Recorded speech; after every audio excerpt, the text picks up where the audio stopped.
Olá, sejam muito bem-vindos a mais um episódio do Clube da Mama Talks, o podcast oficial do Clube da Mama de São Paulo.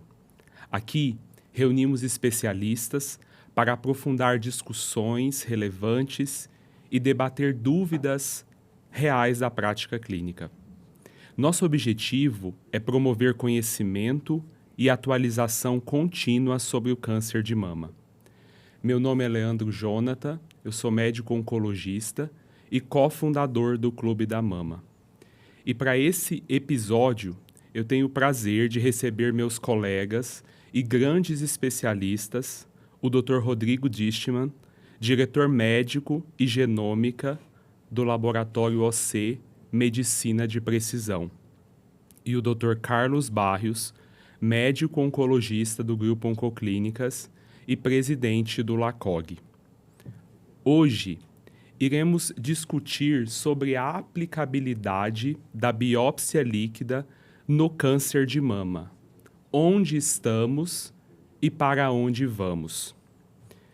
Com a evolução do conhecimento sobre genômica e heterogeneidade tumoral, em direção a um tratamento personalizado, o que chamamos de oncologia de precisão, surge a necessidade de abordagens menos invasivas, mais dinâmicas e que reflitam a heterogeneidade do tumor para o diagnóstico molecular.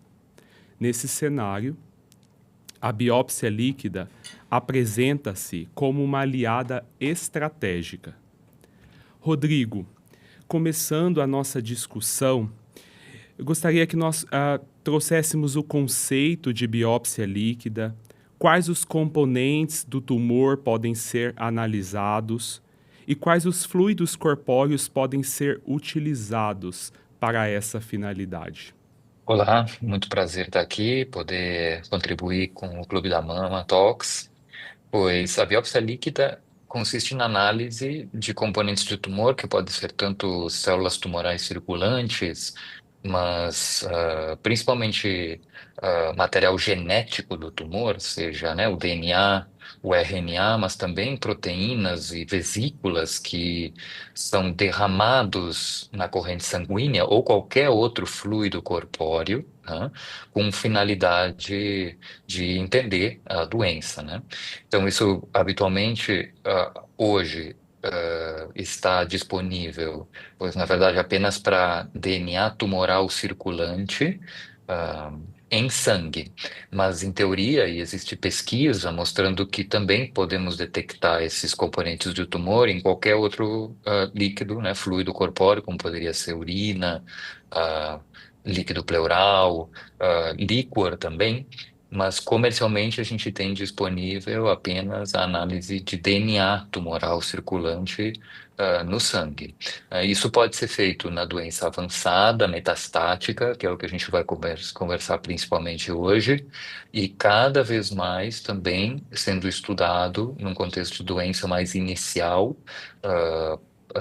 né, o que a gente chama doença residual mínima, né, ou um estagiamento molecular do tumor. Mas nesse momento, os testes comerciais e de grande utilidade validada mesmo na doença metastática em câncer de mama. Perfeito.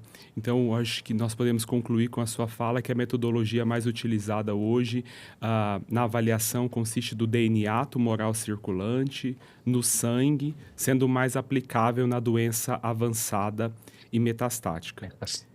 Nesse Exato. cenário, Dr. Carlos, nos dias atuais, diante dessa aplicabilidade da biópsia líquida na doença metastática, quais as principais aplicações clínicas que já são estabelecidas para a utilização dessa tecnologia no manejo do câncer de mama metastático? Obrigado, Leandro. Um prazer estar aqui contigo e com o Rodrigo. Muito obrigado pelo convite. Sendo muito didático, eu acho que nós temos que olhar para a biópsia líquida ou análise do ctDNA circulante, tá, como uma revolução. E em si não é um biomarcador específico, que é biomarcador é o que tu eventualmente consegue tirar do resultado. Né? O ctDNA, a análise de ctDNA é simplesmente uma nova maneira de fazer, né, esta análise. E eu, de novo, muito didaticamente, eu colocaria três conceitos tentando responder à aplicabilidade desta tecnologia no manejo de pacientes com câncer de mama metastático e, de uma forma geral, também isto se aplica. A primeira é a presença, né, de tu encontrar ou não esse material. Então aí é muito simples, ou tem ou não tem um ctDNA, né, positivo. O segundo, depois de tu detectar o ctDNA, é a dinâmica desse DNA. Ele está aumentando ou está diminuindo? E o que que isso aí significa para o manejo daquela paciente? E depois é o significado daquilo, eventualmente o surgimento de uma mutação ou uma alteração que indica resistência ao tratamento que eventualmente está sendo conduzido, realizado numa situação metastática. Então, esses três elementos me ajudam de uma forma muito didática a saber o que que eu faço com esse resultado. Então, resumindo, tu detectar a presença do ctDNA ou não, a dinâmica desse DNA, se ele está aumentando em sua concentração ou não, e o significado que isto tem, né, se tu identifica ou não uma alteração que pode representar um mecanismo de resistência e te desafiar a mudar um tratamento que está sendo realizado ou não. Então, esses são, para mim, as maneiras com que eu aplico clinicamente, né, o resultado neste presente momento. Excelente. E sempre que nós falamos de biópsia líquida, nós buscamos compará-la, né, com o padrão ouro até então, que é a biópsia tecidual e a análise genômica na biópsia tecidual, né? Então, Rodrigo, pensando em vantagens e desvantagens da biópsia líquida e da biópsia tecidual, quais os fatores clínicos que o clínico deve ter em mente no momento de decidir entre uma análise molecular na biópsia líquida ou uma análise molecular na biópsia tecidual? Não, essa pergunta é muito boa, realmente. E câncer de mama é um dos tumores mais heterogêneos, se a gente comparar o tumor primário com a metástase, principalmente numa situação onde tem um delta de tempo muito grande entre o diagnóstico da doença inicial e a metástase, num contexto já de refratariedade ao tratamento. Então, se a gente for analisar os tumores mais heterogêneos, se tu compara uma metástase com um tumor primário, é câncer de mama, câncer de próstata, né? São tumores que têm, também tem toda uma história de exposição a terapias hormonais ou terapias dirigidas e várias quimioterapias. Então, claro, a biópsia líquida, ela abre uma oportunidade de uma maneira mais conveniente tu ter um, um status, dos drivers, né, ou das alterações genéticas que são mais relevantes para o tumor naquele momento. A biópsia líquida, ela é o resultado do derramamento na corrente sanguínea, né, do material genético de todas as metástases do organismo, né? Então, assim, se eu tenho metástase hepática, pulmonar, na verdade, a biópsia líquida acaba detectando, né, independente da localização dessa metástase, né, pois todas as alterações. Isso, né, em teoria, né, a gente sabe que tem questões de sensibilidade da biópsia líquida que a gente vai discutir mais na frente, mas ela dá um panorama muito mais real, completo, né, dessa estratificação molecular do tumor, e uma biópsia de um tumor primário que muitas vezes tem anos e década, né, desde que foi realizado, tá? Então, para algumas alterações moleculares que a gente considera truncares, que são clonais, que são aquelas alterações que começam com o tumor na carcinogênese desde o princípio e que algumas delas são importantes para a definição do tratamento em câncer de mama metastático. Um exemplo é a mutação em PI3 quinasa, PIK3CA. Essa é uma alteração que já está no tumor primário, lá no início. Então, talvez se eu precisar detectar essa mutação, e eu tenho uma amostra do tumor primário que é avaliável, né? Eu tenho uma boa qualidade da preservação do DNA, né? Essa amostra teve todo um cuidado pré-analítico para poder realizar teste genômico, né? Então, tudo isso, pois, na verdade, leva, né, me autoriza a utilizar essa amostra do tumor primário de anos atrás para fazer o diagnóstico.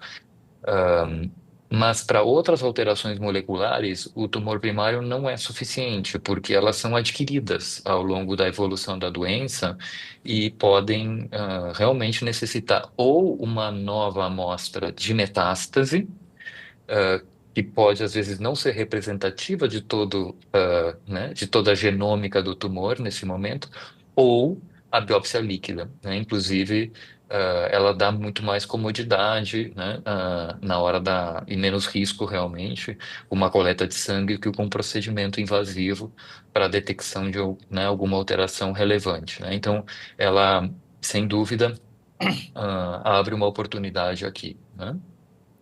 Excelente. E, Dr. Carlos, nesse sentido, em linha com o que o Rodrigo acabou de apresentar e comentar conosco, na sua prática clínica, ali no seu consultório, no dia a dia, quais são os fatores que te levam a indicar para o seu paciente, no momento de uma pesquisa genômica, uma biópsia líquida? E quais são os fatores que favorecem ainda uma biópsia tecidual, uma reanálise ou uma nova biópsia tecidual?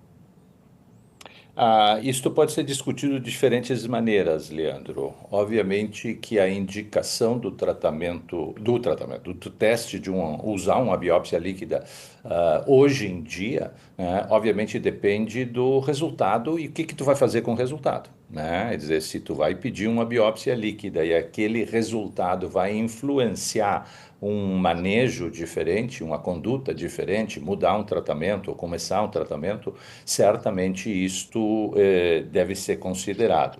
E a gente, para isso, tem que ver quais as evidências que a gente tem de que isso possa ser feito. Tá? Então, essa é uma discussão que tem que olhar para os dados de estudos clínicos que nos dizem que a biópsia líquida realmente, né, tem um impacto no manejo do paciente, tá? Tem um impacto clínico, é validado do ponto de vista clínico. O fato de eu detectar, né, o ctDNA no sangue de um paciente, isso não significa que eu agir em cima desse resultado necessariamente vai ter um impacto clínico. Então, essa diferenciação é importante. E essa é uma das maneiras que eu poderia abordar a tua pergunta. Mas uma da outra maneira que eu acho que é importante, que está mais em linha com o que o Rodrigo estava mencionando, né, é que se eu tenho uma biópsia líquida que é negativa, num paciente que eu sei que tem câncer, tá?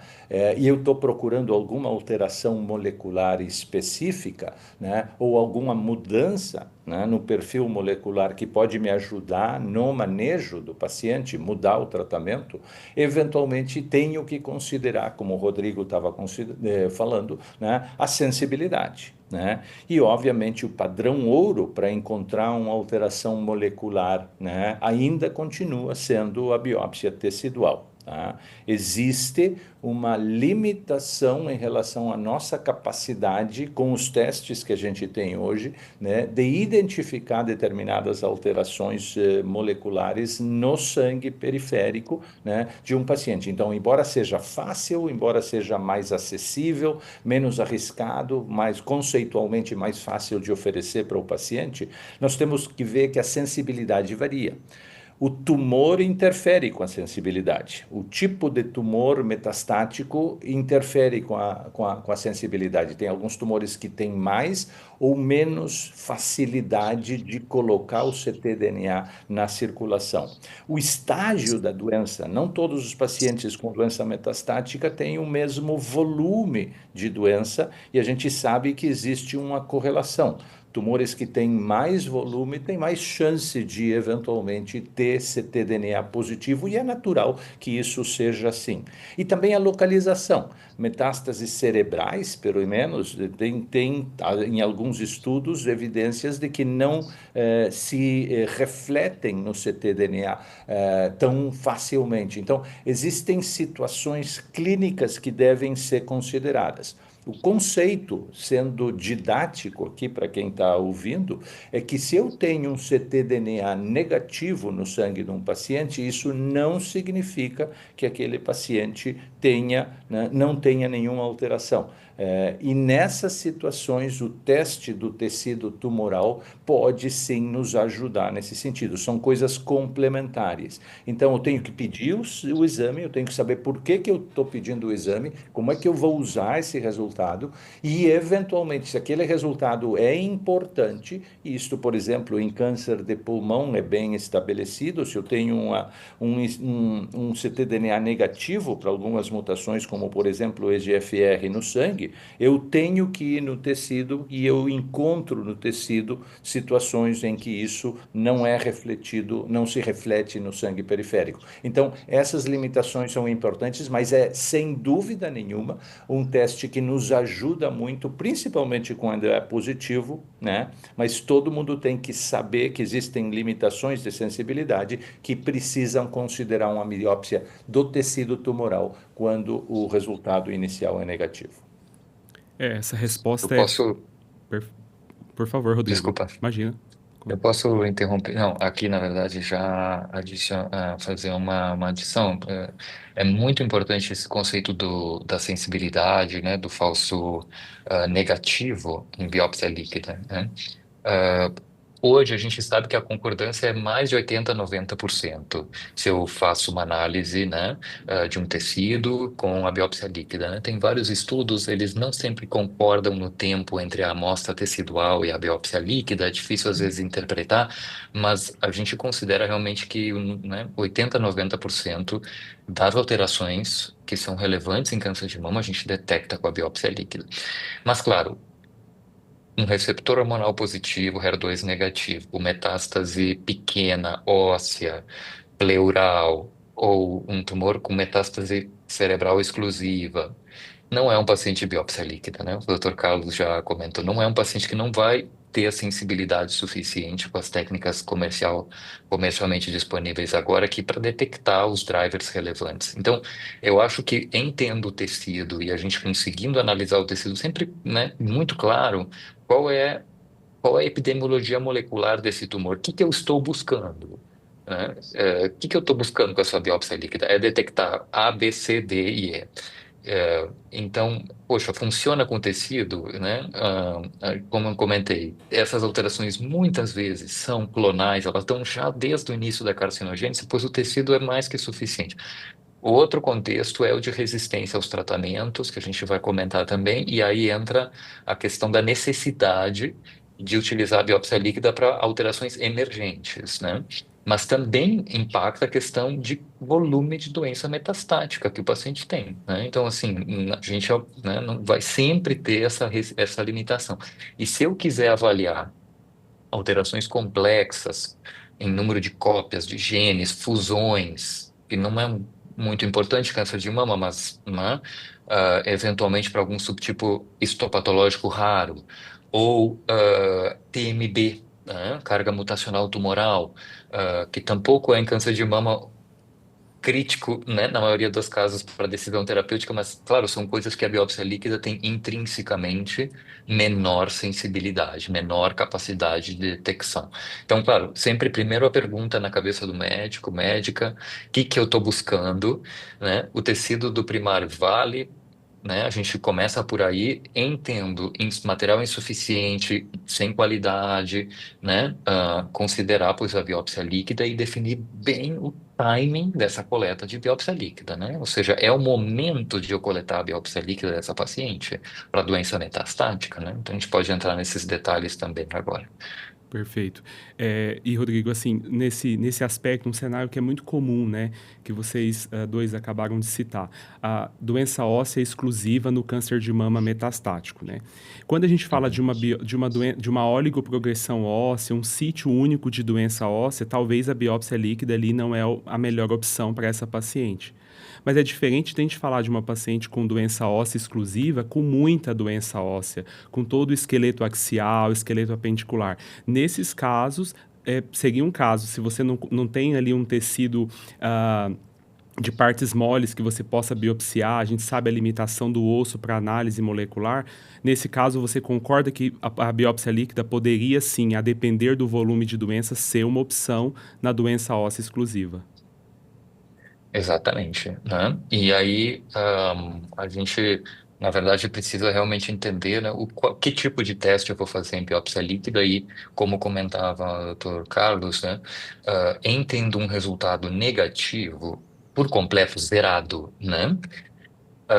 O que significa isso?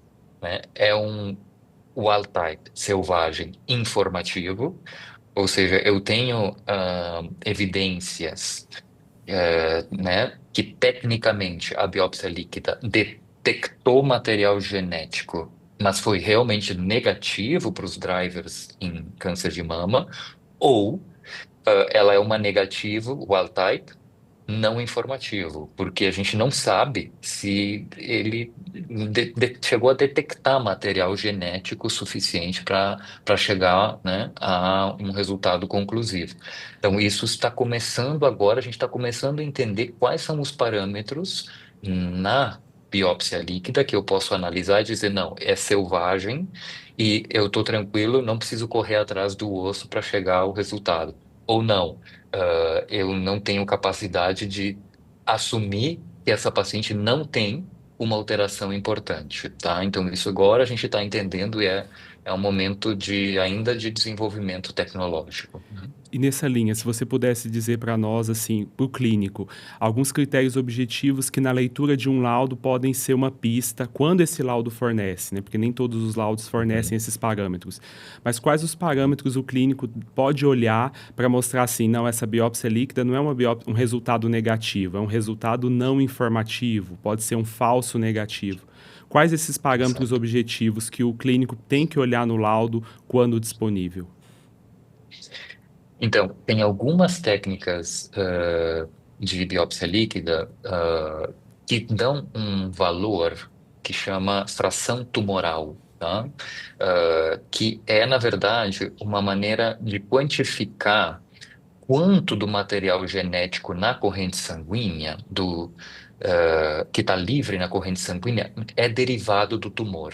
Isso é feito por não é é uma coisa muito bem informática, mas tem a ver com a aneuploidia, né? Os tumores têm muita alteração em números de cópias dos genes, né? Faz muita, né, rearranjos aí nessa aneuploidia. Então, tu consegue quantificar pela carga de aneuploidia no material genético, ah, quanto vem do tumor e quanto é, ah, pois, provavelmente apenas o DNA normal na circulação. Tá? Então, o que que a gente tem? Se a fração tumoral por essas técnicas é maior que 1%, né? Em algumas séries 10%, a gente tem tranquilidade de dizer que foi possível analisar o DNA tumoral e ele é realmente negativo. Se vem selvagem, ele é negativo. Então, resumindo, fração tumoral maior que 10% ou 1%, né, depende da série, ela já é suficiente para eu dizer um resultado negativo é confiável. Mas quando esse resultado não está disponível, eu não tenho essa informação, aí a gente está um pouco às cegas. O que que eu uso na prática para definir se essa biópsia veio realmente negativa? Se ela tem outras mutações, imagina que eu detecto TP53 ou detecto outras mutações que não são, né, o P3 quinasa, AKT, SR1, tem várias outras mutações que a gente busca em câncer de mama, mas o TP53, por exemplo, é uma delas que muitas vezes está mutado em câncer de mama. e a gente, pois, encontrando ele na biópsia líquida, seria uma evidência indireta de que houve suficiente material tumoral na corrente sanguínea para detectar essa alteração, tá? Então, é uma maneira indireta. Excelente.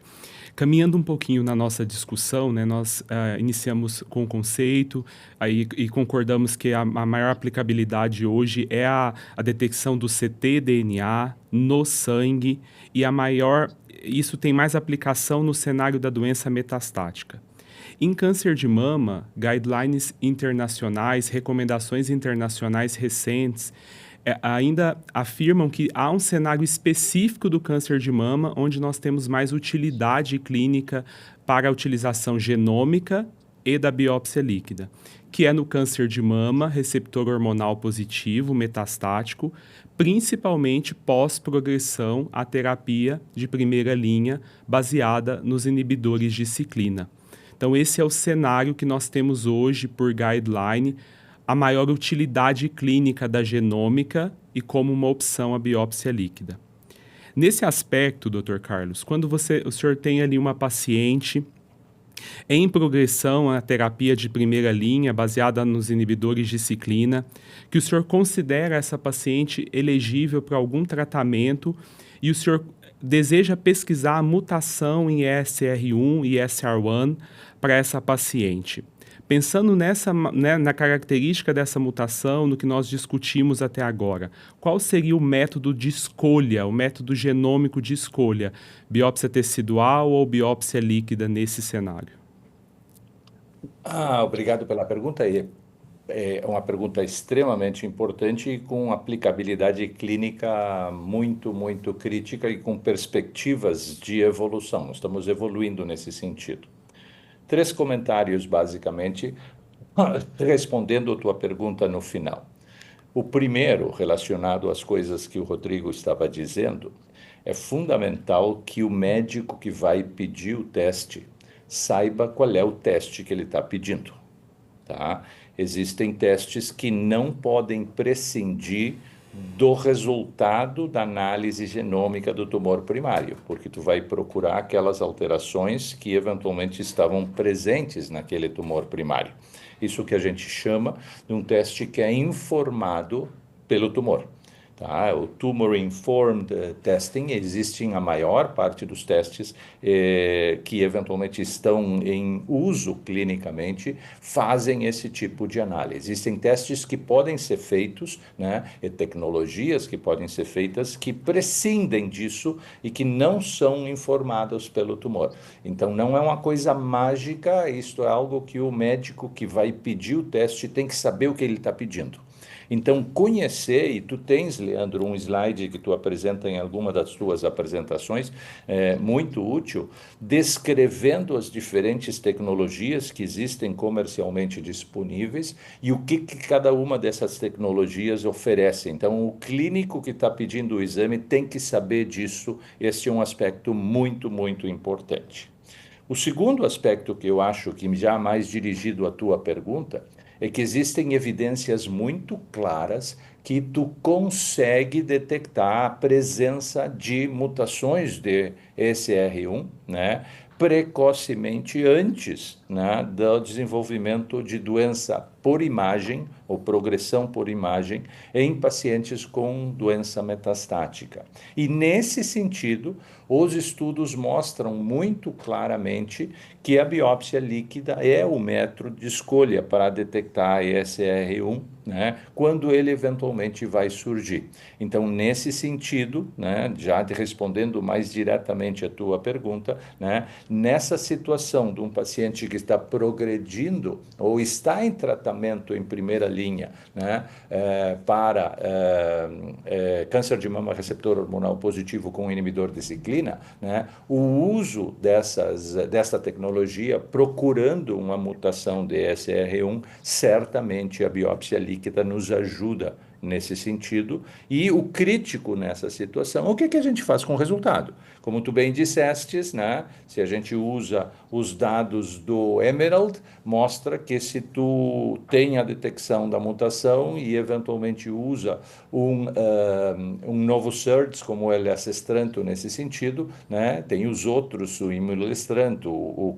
camisestranto, etc. e tal, que também tem dados, né, semelhantes, né? Mas no Emerald, por exemplo, isso identificou um subgrupo de pacientes com mutações que respondem melhor ao novo ser nesse cenário. Então, isso te ajuda, né, a tomar a decisão. Então, saber qual é o teste que eu estou pedindo, como é que o teste eventualmente é desenhado e, eventualmente, né, saber que eu vou fazer com esse teste é, obviamente, extremamente importante, né, para esse tipo de situação clínica.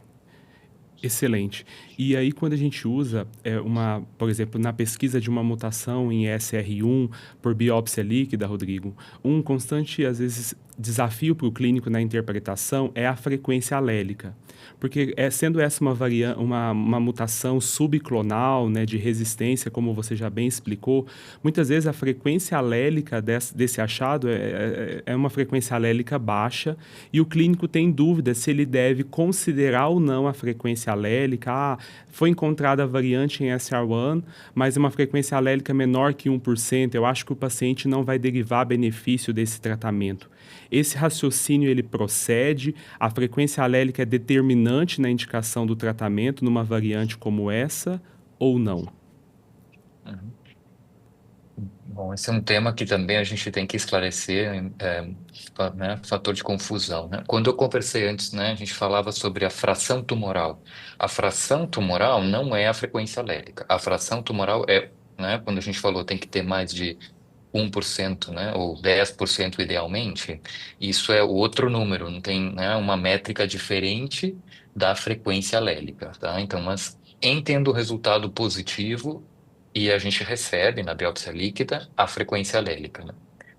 A frequência alélica, ela não deve guiar a individualização, pois, do tratamento, né? Ela, em sendo positivo, acima de 0,5%, que é o limite de detecção da grande maioria dos testes, é positivo, não tem menor, né, questão aqui de que se eu dou mais ou menos relevância. 5% é mais relevante que 0,5%? De maneira alguma, né? A gente não é uma questão quantitativa. Quando a gente usa realmente uma avaliação isolada, né? O que tu pode fazer é serialmente avaliar o quanto está subindo a frequência alélica de uma mutação e entender como ela está se tornando cada vez mais clonal. É outra história. Mas quando a gente tem um resultado na mão, que é o que mais frequentemente acontece, se ele é, inclusive, menor que 0,5%, né? A gente vê drivers EGFR mutado em câncer de pulmão que respondem brilhantemente à terapia-alvo com 0,1% de frequência alélica, né? BRAF mutado em melanoma com 0,1. Esse valor, ele na verdade é reflexo né, da quantidade de metástase que está fazendo derramamento do material genético, tem a ver com outras coisas, inflamação que está acontecendo no organismo e tu acaba reduzindo secundariamente a frequência alélica. Então, pessoal, realmente não utilizem o valor isoladamente para tomar decisões, tá? Em sendo positivo, tem que ser atuado frente a isso porque é verdadeiro, né, com os testes validados, tá? Perfeito. E uma última pergunta nesse cenário, para a gente caminhar para o nosso tópico, um tópico bem importante da discussão, você já bem citou, Rodrigo, que para as mutações em PI3K, né, PIK3CA, por exemplo, que é uma mutação truncal que está ali presente desde o início da carcinogênese tumoral. Essa mutação, a biópsia tecidual, ela pode responder a nossa pergunta e ela pode ser suficiente. Mas, tendo esse conceito em mente, você vê benefícios adicionais, mesmo quando nós estamos buscando a presença de uma mutação em PIK3CA, da utilização da biópsia líquida? Ou nesse cenário você acha que ainda o padrão ouro e a prioridade deve ser a biópsia tecidual? Difícil responder essa pergunta, mas a verdade é que em várias séries foi detectado mais mutação de PI3 quinasa na biópsia líquida que análise de tumor primário. Isso pode ser explicado por duas coisas.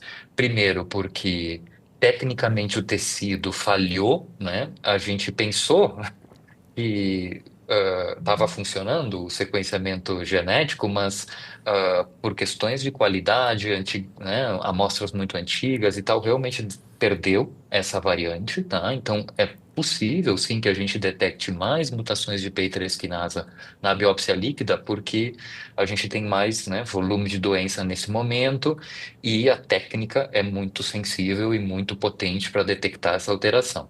Então, algumas séries, inclusive, mostram mais mutações de PI3 quinasa num contexto de resistência a inibidor de ciclina, que eu comparo a séries em tumor primário.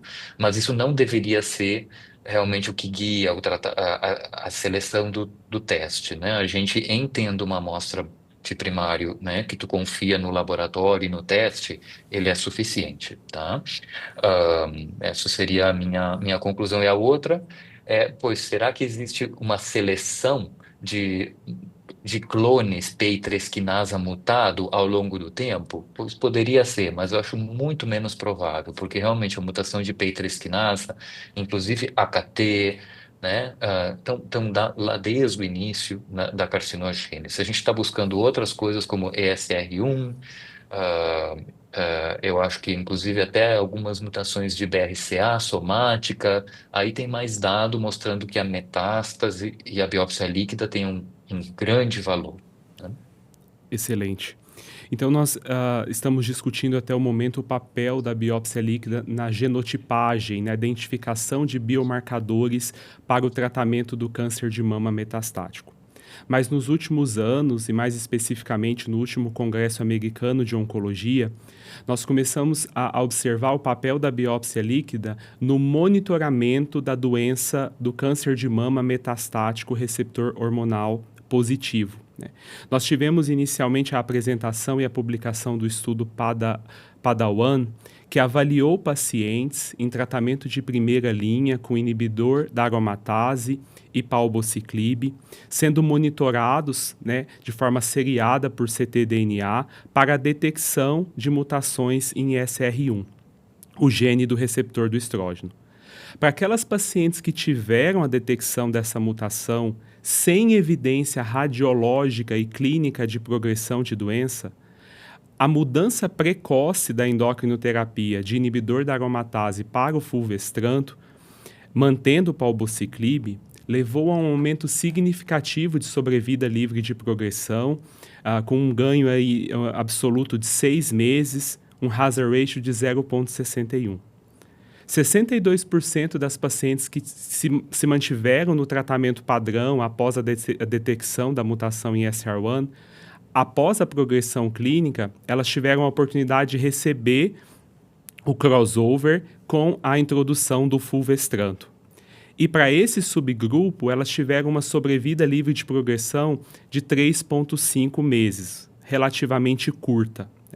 E o estudo teve baixo poder estatístico para avaliar desfechos a longo prazo, como sobrevida global. E no último congresso, nós tivemos a apresentação e a publicação do estudo SERENA-6, com um desenho semelhante, que avaliou o benefício da mudança precoce do tratamento de inibidor da aromatase com inibidor de ciclina para o camizestrant, um novo SERD oral, mantendo o inibidor de ciclina, após a detecção da mutação no gene ESR1, na ausência de progressão radiológica.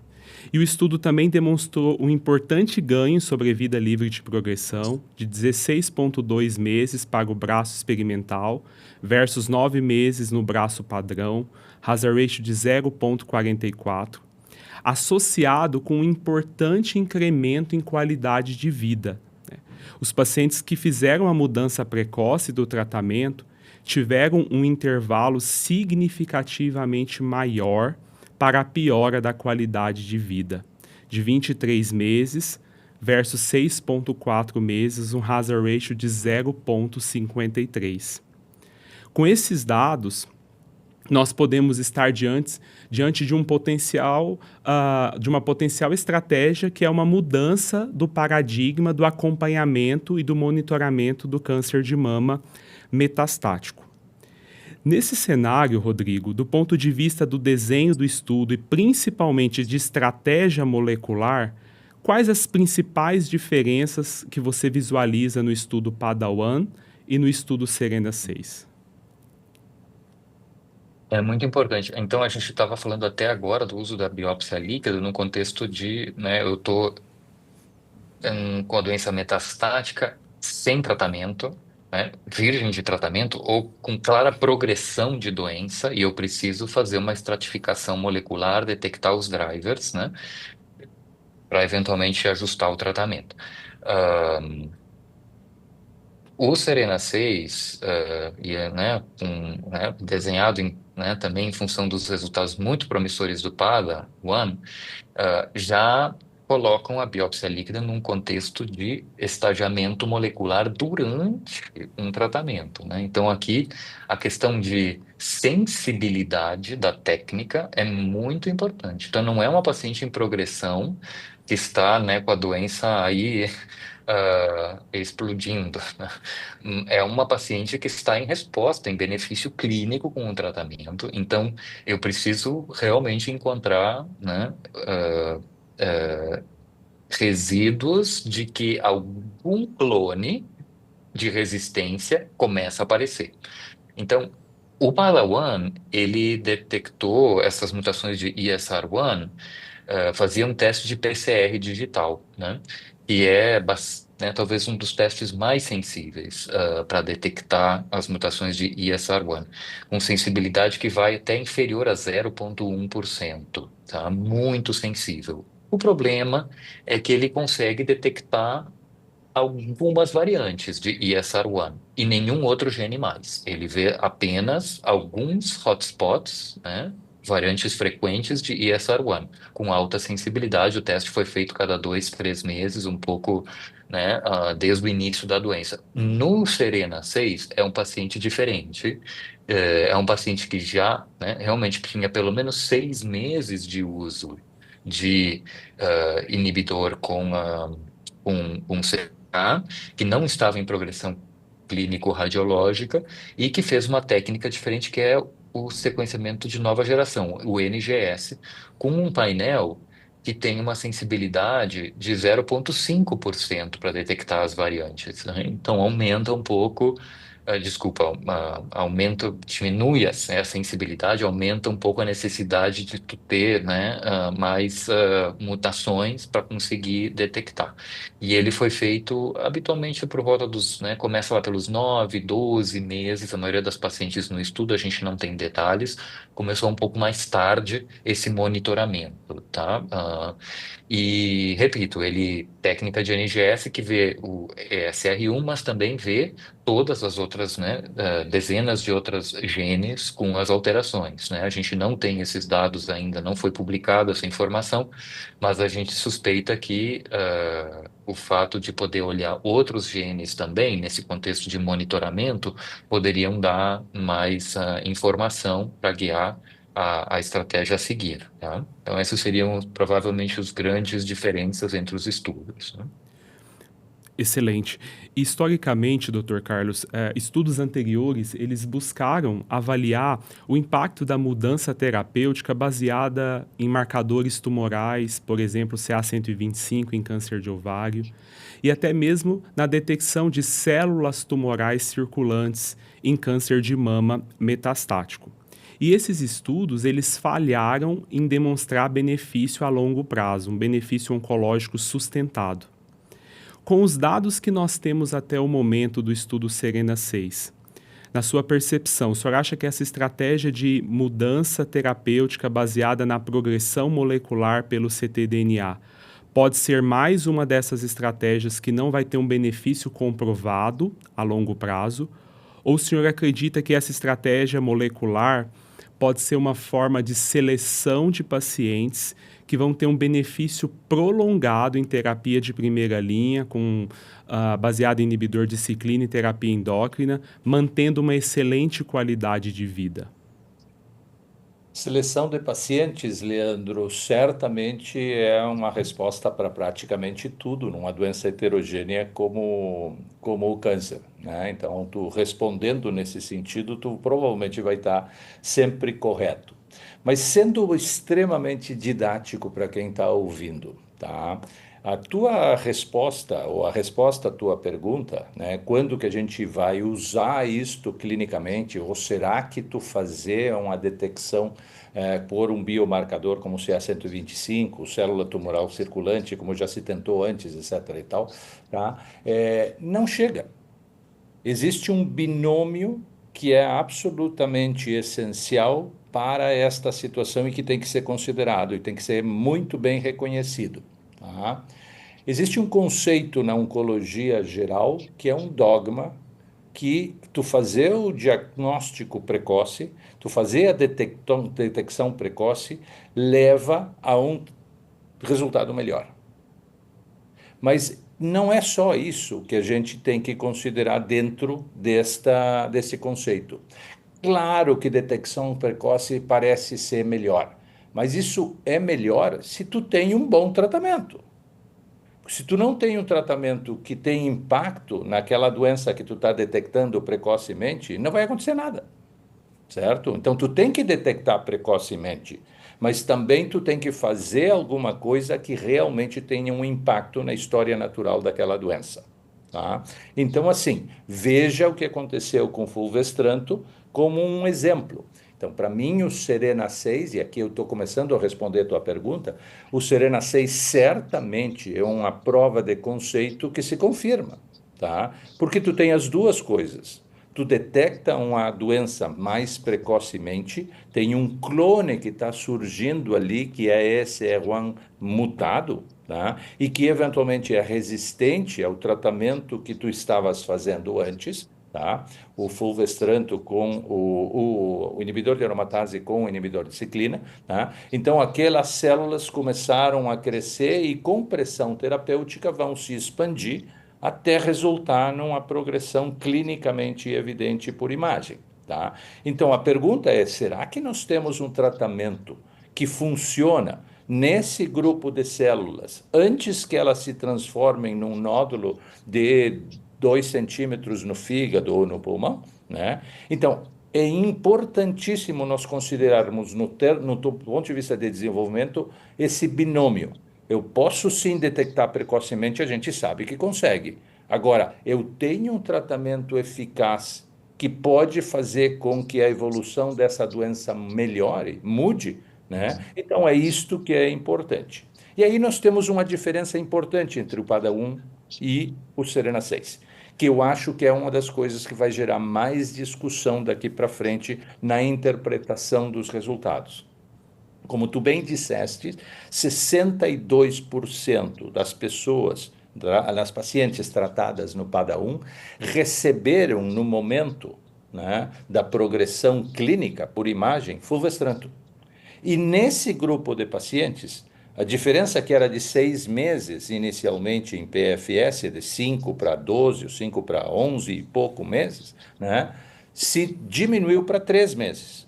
Mas ainda assim tem uma diferença favorável a tratar precocemente com fulvestranto, que não é a melhor droga para os pacientes que têm, ou as células que têm mutação de ESR1. Funciona, mas não funciona tão bem como os novos SERDs. Então, se eu tenho uma droga que é a melhor, aí entra o camizestrant, tá? Certamente eu vou prolongar o PFS inicial. A pergunta que fica, e é um desafio no desenho do Serena 6, né, é o que acontece se eu uso o camizestrant depois da progressão clínica. A tão falada situação do crossover, tá? Que o PADA-1, nesse sentido, tem um desenho mais completo, nos respondem mais perguntas. No Serena 6, nós não vamos ter essa informação, tá? Então, fica pendurado isto né, em termos da aplicabilidade prática dos resultados. Mas, independente dessa discussão que pode se prolongar para sempre, tá? E não vai ter resposta, porque nós não vamos ter o crossover, né, com o Camisa Estranto, tá? Fica o conceito para quem está ouvindo que sempre que tu detecta precocemente, tu tende a acreditar que tu vai ter um melhor resultado. Isso acontece em todas as fases do câncer de uma forma geral. Mas é fundamental que a detecção precoce tem que ser associada a um tratamento que seja realmente eficaz, né? Se eu detecto uma doença precocemente, faço cirurgia, né, e a doença já está metastática, provavelmente isso não vai ter nenhum impacto, né? Então, o meu manejo tem que oferecer para aquela situação um melhor resultado, tá? Então, assim, eu tenho tudo para acreditar que o camisestranto nesse cenário vai ser melhor. Mas eu ainda fico com a pergunta do que aconteceria se eu uso o camisestranto depois da progressão. Eu tenho dado com fulvestranto que me diz que sim, é ainda melhor, tá? Mas ainda como são estratégias diferentes, essa pergunta não vai ter resposta, né? Mas o conceito permanece. Para mim, eu não tenho dúvida que a detecção precoce provavelmente seja melhor, né? A gente tem que acompanhar mais e melhor esses pacientes, mas certamente eu gostaria que todo mundo colocasse esse binômio como um conceito essencial na evolução do tratamento para este tipo de cenário clínico. Certo. A discussão é muito rica mesmo, e se a gente pudesse, ficaríamos aqui muito tempo. Mas eu vou caminhando já para o fim, eu tenho uma pergunta adicional para cada um de vocês, e a gente pode ser bem objetivo aqui.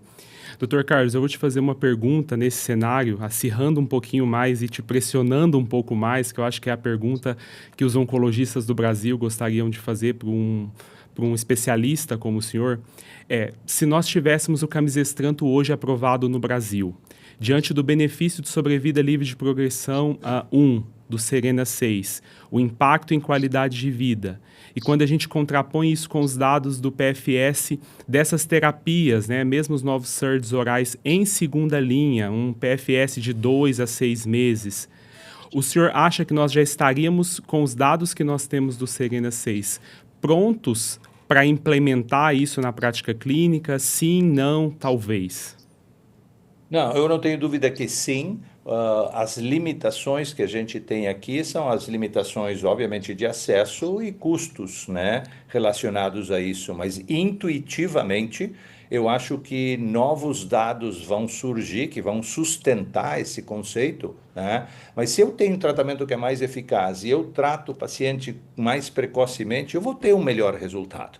Tá? Então, para mim, isso conceitualmente, mesmo que eu não tenha um número específico depois do crossover, que seria o ideal no desenho, né?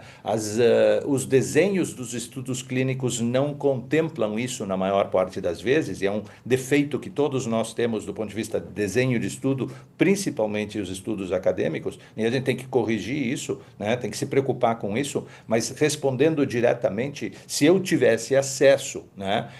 E com acesso, eu estou usando uma palavra no mais amplo sentido, né? Eu, obviamente, acho que é um avanço, né? E eu faria isso, eu não deixaria o paciente na dúvida, esperando para ver o que vai acontecer daqui a 5 anos, né? Eu tendo o teste disponível, detectando essa situação, eu definitivamente acho que isto é um avanço terapêutico. Perfeito. E em linha com o que o senhor acabou de apresentar, Rodrigo, além da aprovação e do benefício comprovado a longo prazo, nós teremos outras barreiras para a implementação da estratégia do Serena 6 e do monitoramento molecular, principalmente em um país com recursos limitados como o Brasil, né? Recursos, a gente vai ter barreiras de custo, de acesso, de logística.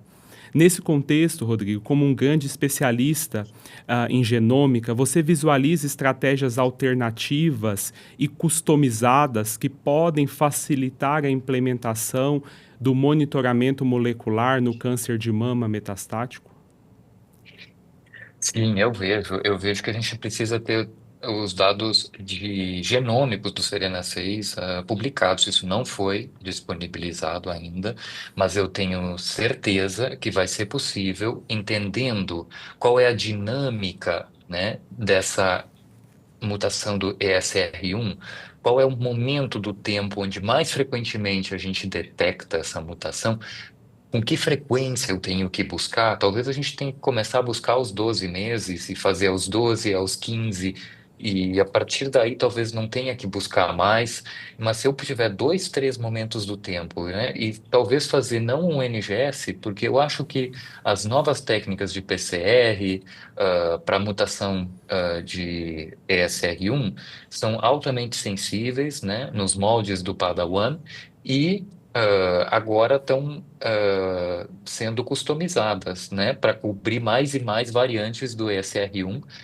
para poder dar uma informação, e o custo é uma fração do custo do NGS, tá? Então, eu não tenho dúvida que a indústria vai vir com alternativas para a gente fazer uma testagem de mais baixo custo e mais alinhada realmente com o entendimento de como é que é a biologia, né, desses clones do ESR1 que estão aparecendo, para evitar da gente que fazer NGS cada 3 meses, a partir de 6, isso é, pois 6 testes de NGS é impagável, né? Mesmo nos Estados Unidos ou qualquer grande país com acesso à tecnologia diagnóstica, né? É impossível manter essa testagem para a totalidade das pacientes. Então, a gente vai ter que customizar, e eu acredito sim que vai ser possível trazer benefício com um acesso mais customizado, regionalizado, diríamos assim, né? E o nosso laboratório, pois, tem trabalhado nessa linha também. Excelente. Pessoal, tivemos uma rica discussão com grandes especialistas, né? E com essa discussão que foi focada no cenário de doença avançada, doença metastática, nós percebemos que nós estamos começando a explorar o potencial da biópsia líquida. Citamos rapidamente, mas isso será o tema para um próximo videocast, o potencial da biópsia líquida no cenário da doença inicial, que também nós temos grandes perspectivas nesse cenário. O cenário atual, ele traz muitos avanços. Para onde vamos pode ser revolucionário, tanto na doença metastática quanto na doença inicial. Eu quero agradecer imensamente ao Dr. Rodrigo e ao Dr. Carlos por terem aceitado o nosso convite e contribuído de forma significativa com essa nossa discussão. Muito obrigado, Dr. Carlos. Muito obrigado, Rodrigo. Se vocês tiverem alguma palavra final para a gente encerrar esse episódio, fiquem à Obrigado, vontade. Leandro. Um prazer estar aqui contigo. Obrigado igualmente. Espero que tenha sido útil para todos os ouvintes. Com certeza.